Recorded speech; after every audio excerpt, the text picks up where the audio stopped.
Hi, I'm Shelley Maurer, And I'm Cher Emmerich. Welcome to Life Lessons from Pickleball, where we engage with pickleball players from around the world about life on and off the court. Thanks for joining us. Welcome, everyone, to Life Lessons from Pickleball. So wonderful to have you with us today, and you are in for a treat. Our guest today is Elise Woodward.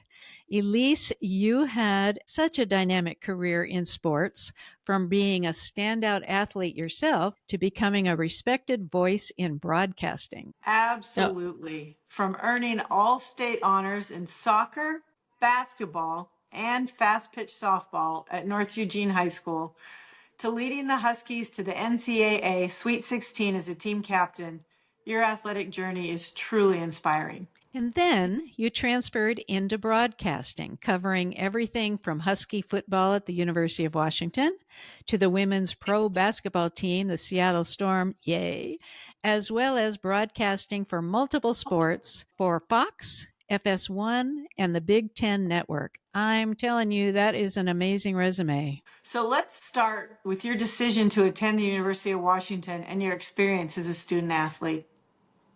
Well, thanks, ladies. First of all, I haven't broadcast pickleball yet, so what's wrong with that? We got to make that happen. We're going to make it happen, girl. I've talked to my agent. Why can't we get pickleball? I need it. But no, I appreciate it. My older brother played football at Oregon, and I grew up in Eugene, and just went and watched sports and loved sports. My dad was an accountant, and he used to get up earlier than me before school, and he'd read the sports section, and then he'd leave the sports section open for me at my breakfast spot. So I grew up reading the sports pages, and I just loved it. And I actually wanted to get into coaching when I went to UW.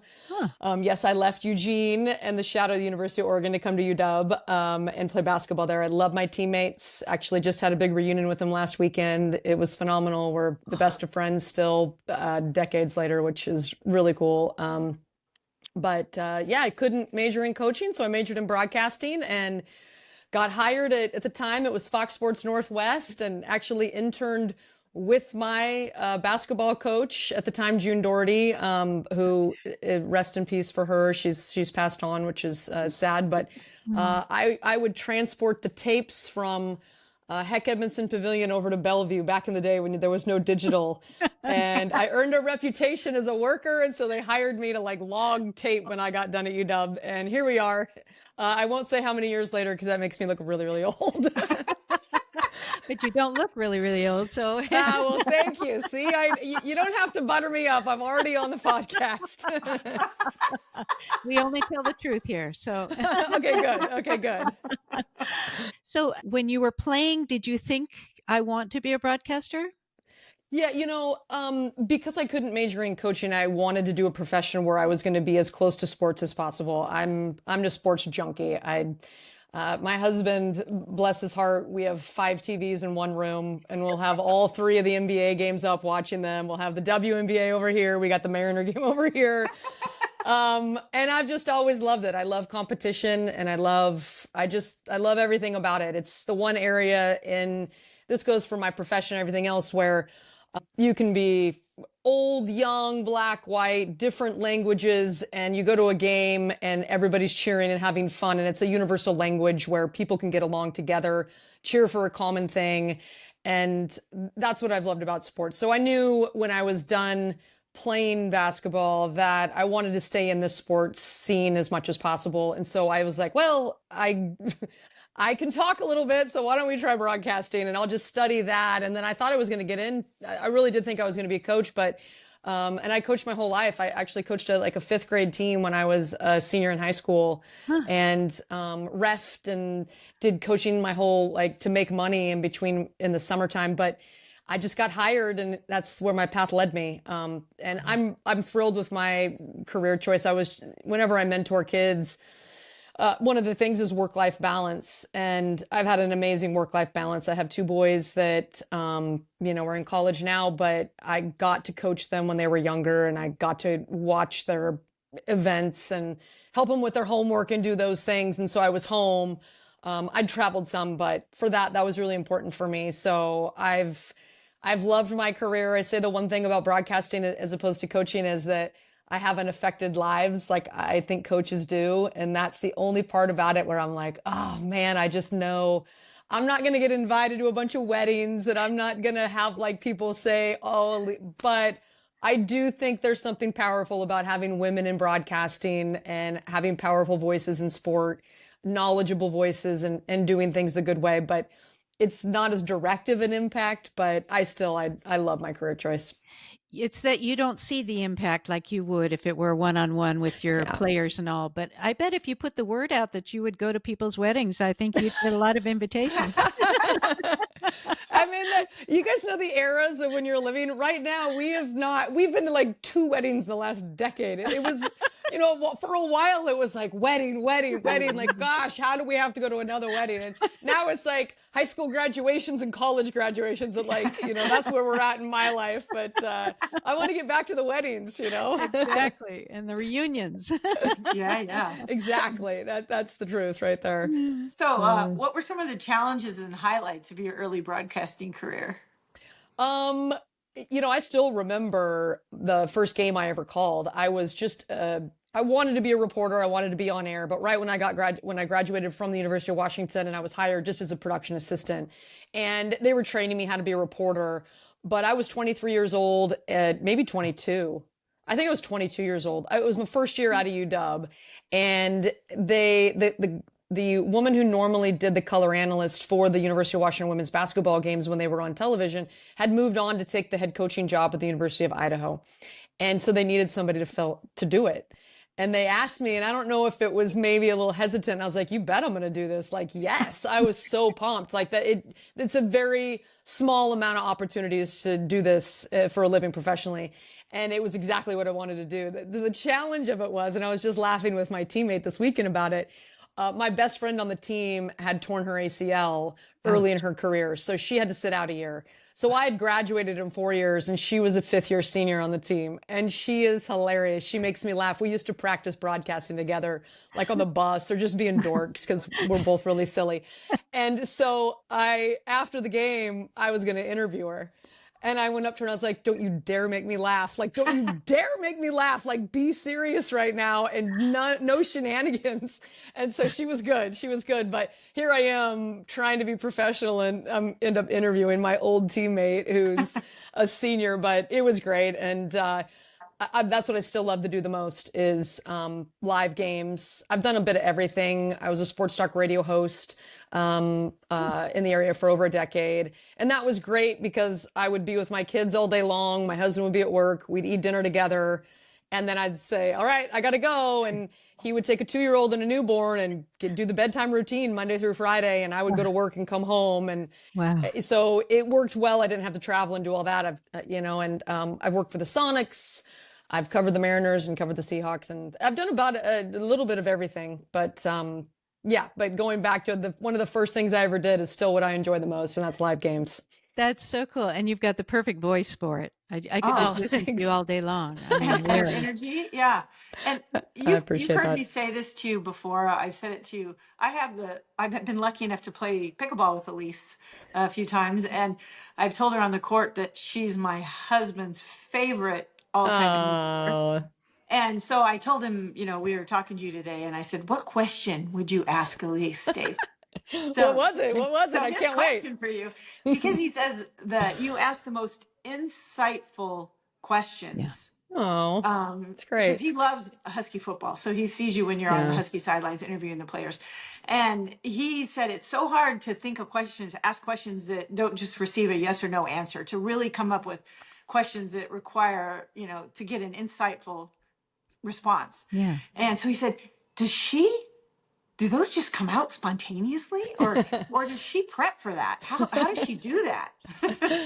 That's really funny. Well, I know early in my career, if you deal with somebody who doesn't really want to be interviewed, yes or no questions make you look silly, the interviewer, because they can say yes or no and they want to get out of there. So you do have to think about something and you can't make a statement generally. So you do have to ask a question, and I'll kind of have things in my mind of how to lead an interviewee into a spot that they want to talk about.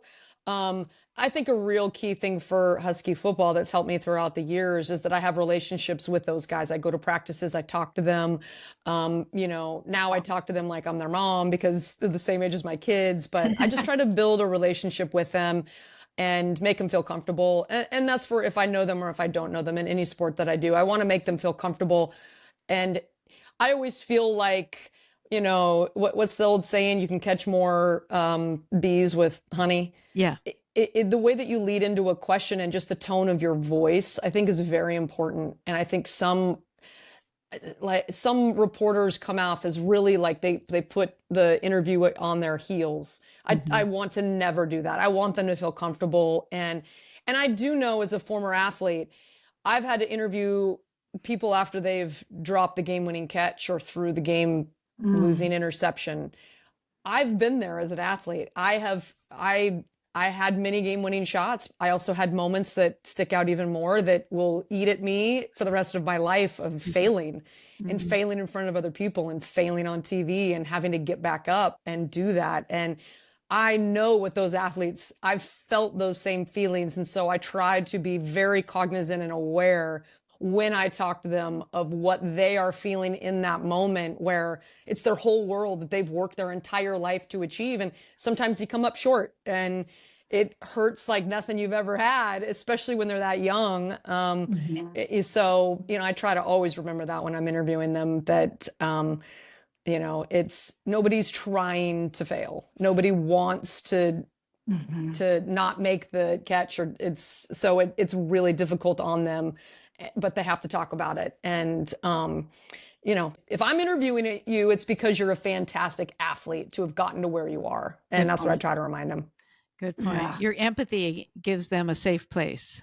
So, it's easier to talk about what we're not proud about when we know that somebody's empathizing with us. Right. Do you have some stories or insights from your experience, in particular with the Seattle Storm or the Huskies, when you were broadcasting? There's been so many great events that I've gotten to cover in my life that as I would pay a lot of money as a fan to go watch. And I mean, especially Husky football for me, because I am a Husky and it's my chance. I didn't play Husky football, obviously, so I am truly a fan. I got the job when I was pregnant with my oldest, and I just knew you get an inclination. I was like, they're not going to hire me if they know I'm pregnant because my baby's due in the middle of the season.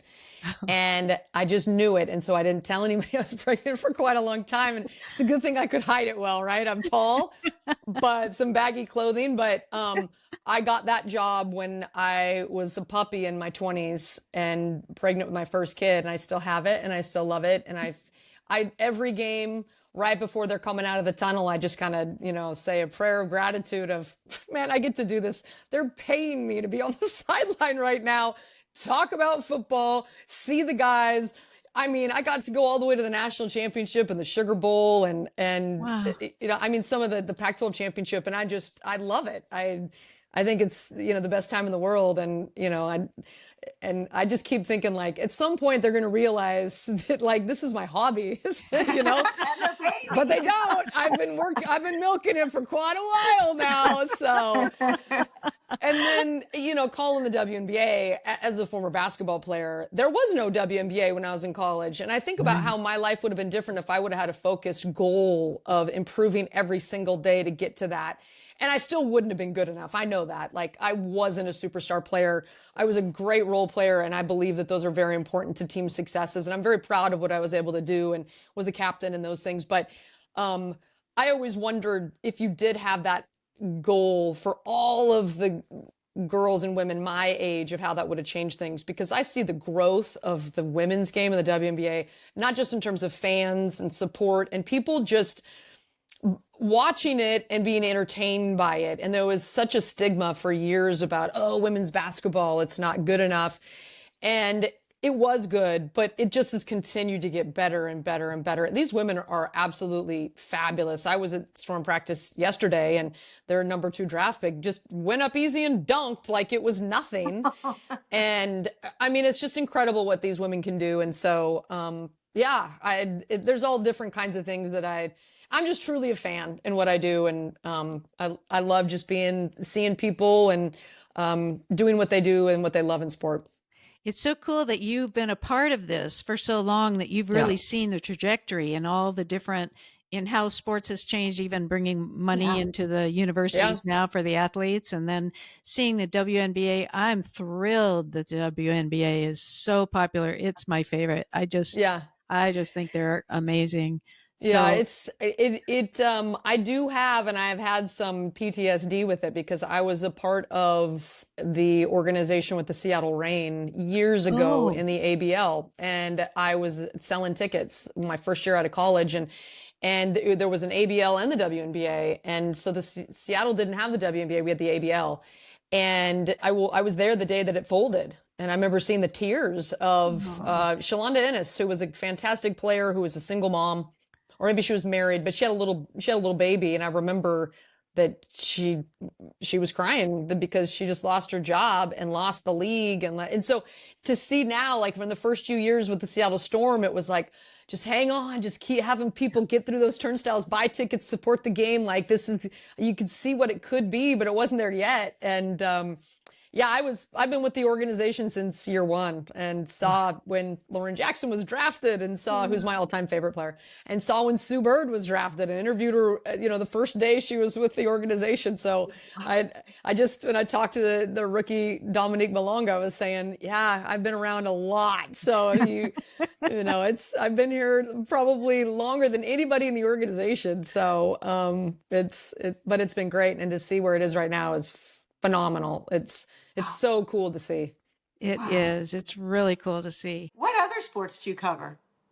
I cover just about everything. I started my career as a color analyst, so that's Yes. the play-by-play tells you what is happening, the color analyst tells you why. Okay. So that's the difference. So your analyst is supposed to be your expert. So I was really easily like basketball expert right when I started, but I also knew, and I'm so glad that it's been probably 15 years ago, I realized when somebody like Sue Bird retired, I wasn't a big name as a player. And that's what a lot of times what gets you hired. Tom Brady got hired in the NFL for one reason only, because he was a great Super Bowl winning quarterback, right? Right. So I was thinking, and I'm a broadcaster. I do all these other things. I said, I need to switch over to do play-by-play. So I did that about 15 years ago. And so now I've covered men's and women's soccer. I cover volleyball in the fall. I've done play-by-play for football, radio, and TV, men's and women's basketball, softball. I covered baseball. I did my first Olympic Games. I did the Paralympics, which was Oh, awesome, from Oh, Paris, which was very cool. oh, That was a really big moment for me. I've done lacrosse. I did the gymnastics this year for the first time. wow. I've got track and field coming up, the Big Ten championships coming up in a couple of weeks. So, and I love those challenges of learning something and learning the new sport. So just about anything. I'm not the only one that I think I won't do, and I love it, but I'm like, there's too much, is hockey. Hockey is so difficult. Like, it is so difficult. And John Forsland for the Kraken is absolutely phenomenal. He's so good. We are lucky to have that in the Seattle market. But just with the names and the pace and the quickness and following the puck, and I'm like, no, it's the only one I think I'm scared to tackle. Other than that, I think I'll give it a whirl if somebody asks me to. And we want pickleball to be added to that list. But how did Yes. you actually get introduced to pickleball, and when?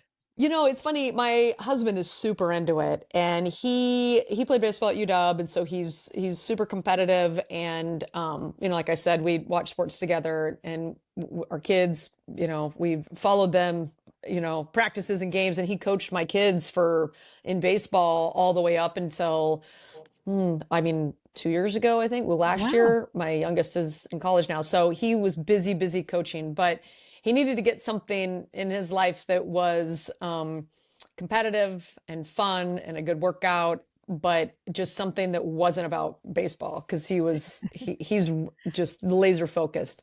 So he got into it probably 4 or 5 years ago now, and I was like, I don't have time. I didn't have time, and so I picked it up last summer. My youngest graduated high school, and I was like, okay, I'll give it a whirl. And I love it. It's everything that I love. It's competitive, but I'm not gonna lie. I put my Apple Watch on, and I was like, we'll see how much this pickleball burns calories, because I like to work out. And I was like, what?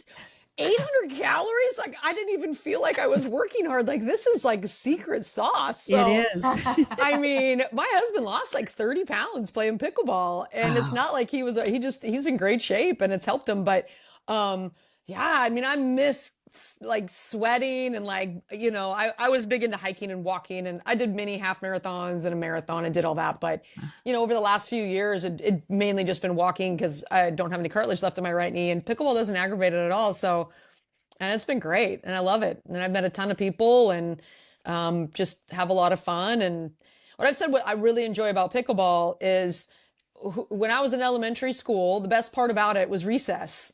And I was a good student, but it was like recess, let's go. And you just, it was the same concept of stack your paddle up and who you with. And you got to, there's no referees out there. You have to work through your own disputes. You have to, don't have somebody be a jerk. You get called out. It's like recess back in fourth grade where let's go play. And, and people show up, and you got to, it's just, I love it. It kind of takes you back of just being a kid and having fun playing a game. Absolutely. And Shelley can attest to what a good player you are. And you just started playing Well, last year, for heaven's sakes. Come on. no, I got a lot of work to do, but I love that. I actually really love that because there's always something more that you can improve upon. And it's like, I feel like I've gotten better. But the cool thing about pickleball is that I can play against players in their 70s that kick my butt. Yeah. And then like young kids are like super athletic, but you can, if you got the soft game, that you can play with them and make it competitive. So like basketball, you're not going to compete against 20-year-olds. You're just not. But in pickleball, you can stay in a game and have fun of all different age groups. And I love that. So true. So how does one become a pickleball broadcaster? It's a good question. I was hoping you were going to tell me that. Can we hook you up with somebody? Yeah, no, I actually did tell my agent. I was like, man, let's go. Like, it would be so fun to be able to broadcast pickleball. But and then they have their whole pickleball channel and all of that. But yeah, I don't know. I mean, to be fair, to be honest, I'm super busy, so it's not like I've really set out to like I'm gonna do pickleball this thing. But if they needed me to call a tournament, I would be like, all right, let's go. But yeah, it'd be a blast.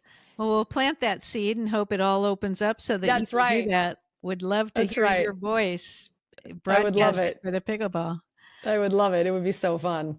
So in all your experiences as an athlete in all the various sports and broadcasting for all the various sports and then pickleball, what life lessons would you say either you've learned in life that you use on the court or that you learned while you were on the court that you incorporated into your life? Gosh, there's so many. And that's why, I'm such a proponent of women in sports and little girls given opportunities to play in sports, because I know older generations, they didn't have that opportunity. And even there was a gal that I played with the other day who's a good pickleball player. And we were talking about, well, what sports did you play when you were growing up and because so many of them translate into pickleball, like the short hops in softball, when you're like a second baseman or shortstop, it's the soft game of like digging out stuff. And I played the other day, I was over at UW and there was some beach volleyball players that were there. And I'm like, wow, these skills translate like, digging down a volleyball and keeping your platform really soft is just like digging so it doesn't like fly off your paddle. Or, slamming it as a volleyball player is just like, a spike, a hit. Yeah. So anyway, all of these other things translate, which is great. For me, I think there's a couple things that have been really great about playing pickleball. This is a funny analogy, but I don't gamble a lot. But when I go down to Vegas, the only game that I really care about is craps. And I'd love to play craps because it's a team. Somebody's rolling and everybody's cheering for him. Like, let's go. Like, you got it. Keep it going. And you don't get that really after you're done playing sport. And so for pickleball, it's awesome. You get to have a teammate and you're cheering them on. And I like to, if somebody else is having a great shot that just hit it on me, I'm going to be like, that was awesome. Yeah. And so that camaraderie is awesome. And I also think that, just being competitive. I mean, you want to win. That's why you're there. And I hate losing, but you also have to be mature enough at this point in my life that you have to, you got to be cool, and so all those things in competing and, leaving the court and shaking hands and saying, good game at the end of and hitting paddles. Like it's all fun. I mean, it's all, competing, having fun, making friends, and just and staying healthy, really. I read a thing that pickleball and racket sports keep you healthier than any other thing, because I you got to believe it. think, you got to keep balance, all the different components. And so I'm like, well, all right, it's great. It's my good excuse to get out there every day to play pickleball. That's it. That's it. We Yeah. just Yeah. tell our loved ones, sorry, I'm just keeping fit. It's not, it's a pickleball a day to keep the doctor away, right? A couple hours of pickleball. Did you just come up with that? I did. It's Oh, it's not man. good enough, but No, you can we're fine. trademark that. That goes on a t-shirt. Yeah, you're right. A Sounds couple good. hours of pickleball a day keeps the doctor away. That's true, though. That's It good. is, right? It It is is true. true. Yeah. It is. Yeah. Yeah. And I will say with that, like the other thing about pickleball that I love is like and I don't know about you guys, but so many things in my life, it revolves around drinking. Like you go to a game and people are having beer, and I love a cold beer. Don't get me wrong. But like so many things we do, it require, like, people feel like pressure to drink or to whatever. And pickleball, it's like, no, you're just out there having fun, and it's healthy and it's great for you, and you can go and have a beer afterwards if you choose to, but Right. it's not the whole point of getting together, or there's not it like dinner and drinks or happy hour or whatever. So it's just part of it I really enjoy as well, is that it's healthy. So It Yeah. really is. In any of the other sports, did you experience where the opposing team would celebrate a good hit, or the way in pickleball, like you said, where we have an opponent, the opponent hits a awesome shot, passes right by me, and I say, "Wow, that was terrific." Yeah. Did that happen in other sports as well? I don't think as much. Uh-huh. And I don't know if it's just because I didn't play tennis and I didn't play ping pong. I'm just trying to think of maybe in practice. But once you stepped over the lines into competing, you very rarely would say, you didn't want to like give away any, because you didn't want somebody to do it again. So She would I have mean, to say nice shot to someone on the court. Yeah, no. no, I mean, no, I don't.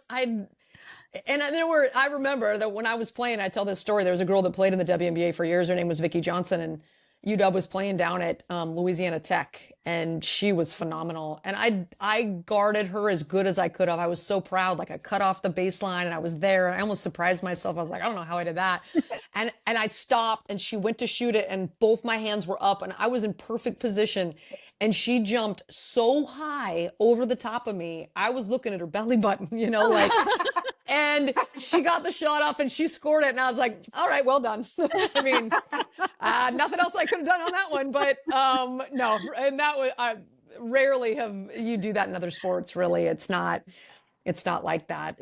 But, and sometimes in pickleball, there's some people that don't do that either, but I choose to do that. I do too. And I haven't played in a real tournament yet, so maybe it's different. Like in a real tournament, I just play with friends or with open play, But in my first tournament, the competitive juices may get flown a little bit, so I might not say good job. We'll see. TBD. Shelley, do you and Shannon do that when you're in tournaments? No. No. Our first tournament we did. And we realized that's not the culture in tournaments. Right. That's kind of what I would doing expect. that, and they'd be like looking at us like, what are you, And so, yeah. Yeah. Maybe learned I that can yeah. see that. Yeah. Oh, that's fun. Once there's that medal on the line, things get That's right. serious. Yeah, that's right. Oh, what fun. So, Elise, how can people follow you? Most of my work stuff I do on Twitter, Elise M. Woodward, at Twitter. I just started doing more stuff on Instagram, although by more, it's less is more. I do, social media, but it's a hard one for me because I'm more into the authenticity and real things, but I understand it in my job that I want to promote the people that I cover and the athletes that I cover. So Twitter's usually where I do that, but also Instagram. I think it's Elise Woodward Sports on Instagram. Nice. But yeah, so it's good to connect. I love talking to the fans, and Shelley, we'll have to get together with your husband and we can talk Husky football. Oh, There you go. Love it. He would Yeah. love it. He's a See, hardcore fan. Hardcore yeah, I fan. love it. I love those fans though. Like Yeah. that's why I have a job, is because of the Yeah. hardcore fans. That's why the athletes are able to, Yep. have the abilities that they do to play at a high level, is because Yeah. the fans. So, He and didn't nobody miss a practice, an open practice. really. Didn't miss one. I Yeah. love that. He's I a love big fan. that. It's so great. So great. Yeah. Yeah. Well, Yeah. hopefully they'll have a good year this year. Makes it. Mhm. I've been there for the 0-12, and I've been there for the 14-1, whatever the national. I've Yeah. been at all of them. So yeah, him and I probably could swap some stories. Oh yeah, you could. Highs and lows and everything in between. Yeah. Yep. Exactly. Exactly. So, do you have any final insights, inspiration for maybe particularly women and girls who are wanting to move into sports or into broadcasting or anything else to raise that? Yeah, I just think I know this for a fact that that sports, any sport, pickleball one of them, but learning how to be a good teammate, Hmm. learning how to compete, and learning when you fail to get back up are vital things to be successful, not just in the business world, but as a mom. I mean, there's many times just, as a wife, whatever, none of us are perfect. Although my husband says that I claim to be. But like sports just has so many lessons for you. And I mean, that's why I think it's so important. And I do think that's why we've made so many strides with women in the business world, and the vast majority of women CEOs and those women in position of power played sports, because you learn how to compete, and you learn so many things that, in past generations, it was the boys go out to play and to solve problems and to compete, and it's okay to compete. It's okay to want to get out there and win, and don't be pushed back and just take the scraps. And so I think for women and for girls, that find something it is that you're passionate about that you can go compete in as a team. And I also think it's one thing, I never played an individual sport when I was a kid. I did track for a minute, but it was just to get in shape for other sports. And to be honest, I did not like track and cross country. Probably, just wasn't my thing. But I think as an individual, you learn it's just you. Nobody can pick you up and nobody can be the blame. It's all on your shoulders in an individual sport. So that also, I think, is very crucial in golf or tennis or, fencing or whatever. It's an individual sport. It's a totally different mindset. And those lessons also help you to later in life of what you can learn from sport and how you can apply it to everything in your life. So, I would just say for, young girls and, women, and that's why I love pickleball, is because women are coming out and learning how to play. I just started playing last year, and it's been great and I love it. So, those are my things. Just get out and play. Just you're going to meet new friends and have fun. And like I said, look at your Apple Watch and you're like, wait, did that just happen? Just have a 1,000-calorie workout, having fun? Like what? Like It's a lot more fun than running a half marathon. I can tell you that, because I've done them. Yeah. For sure. Yeah, for sure. Oh my gosh. Oh, thank you for that. I really appreciate you sharing that. I think that's very inspiring, and I think you're going to touch a lot of hearts. And I love that you're doing what you're doing in your life, and I can't wait till you're also doing it for pickleball, because I'd love to hear your voice. But thank you very much. Well, we know how frickin' busy you are, and you found time to talk with us today, and we are really grateful. Oh no, it's great. I appreciate you guys inviting me. And if it gets one little girl or one gal out there in her 60s to get out there and try it, let's do it. Like it's great. We all love doing it. And so hopefully somebody's inspired, right? That's the whole point. Yep. No doubt about it. Yeah. Well, thank you. Thank you. No problem. Now, Shelly, this means you can't be hammering it back at me anymore. You owe me a favor. You just keep those hammers sailing out of bounds and not at my feet, all right? Wait till Monday. Oh, well, thank you so much. No problem, ladies. And thank you, everybody. Thank you for tuning in. Oh, yeah. Get out there. Sports is the answer to so many things, learning about life, and pickleball, we think, is the best. So thank you all for joining us, and we look forward to a new conversation next week. Bye-bye. Bye. If you love our podcast, we'd be so grateful if you'd take a few seconds to follow or subscribe to Life Lessons from Pickleball. This ensures you'll never miss an episode and helps us continue these wonderful conversations. On Apple Podcasts, Spotify, or wherever you listen, go to the show page and tap the follow button in the top right corner. And on YouTube, click the subscribe button under any of the episodes. Thanks so much. Hope to see you on the court.